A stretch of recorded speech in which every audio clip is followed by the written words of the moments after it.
I once read a quote by Anita to say, "Wherever you go becomes a part of you somehow." I couldn't agree more with to say.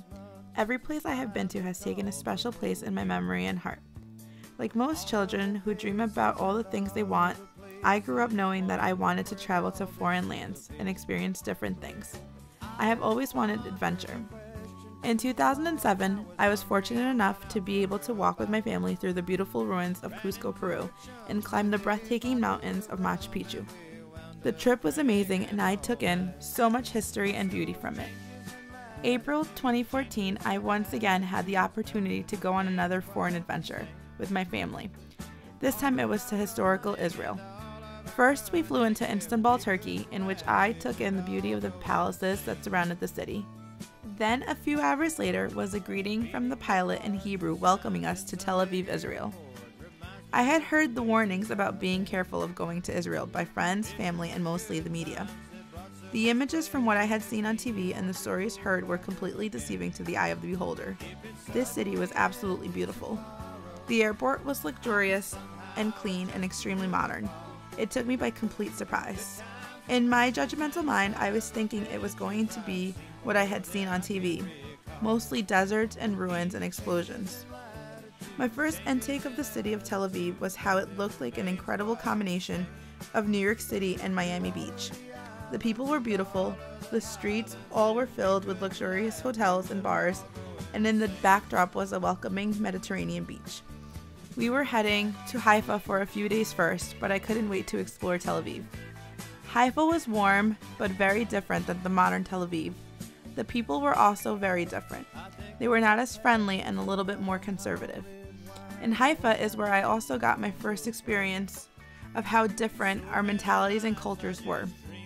I have always been able to freely express my nationality and my religious practice. It came as a kind of a shock when my mom first told me not to mention the word Baha'i aloud.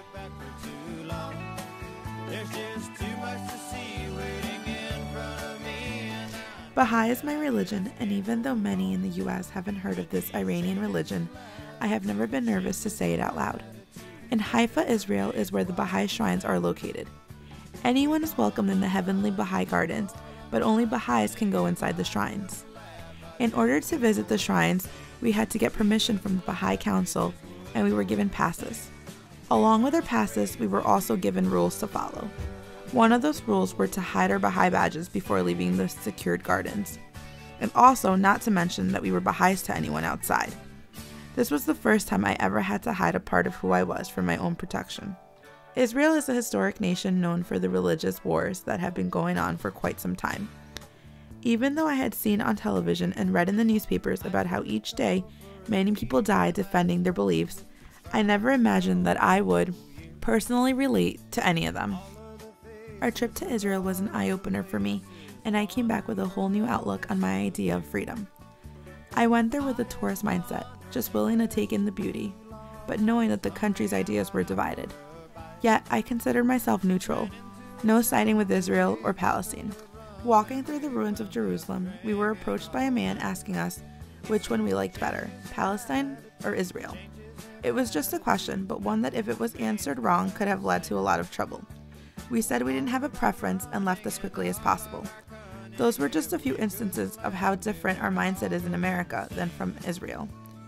Even though we had scary moments, it doesn't compare to the beauty and history I took in from Israel. I wouldn't trade any of those memories, not even the bad ones, because it made me appreciate the life I have here and how I can freely express who I am without being terrified of what could happen. Israel is a truly beautiful place that I learned a lot about, and I'm grateful I had the chance to go.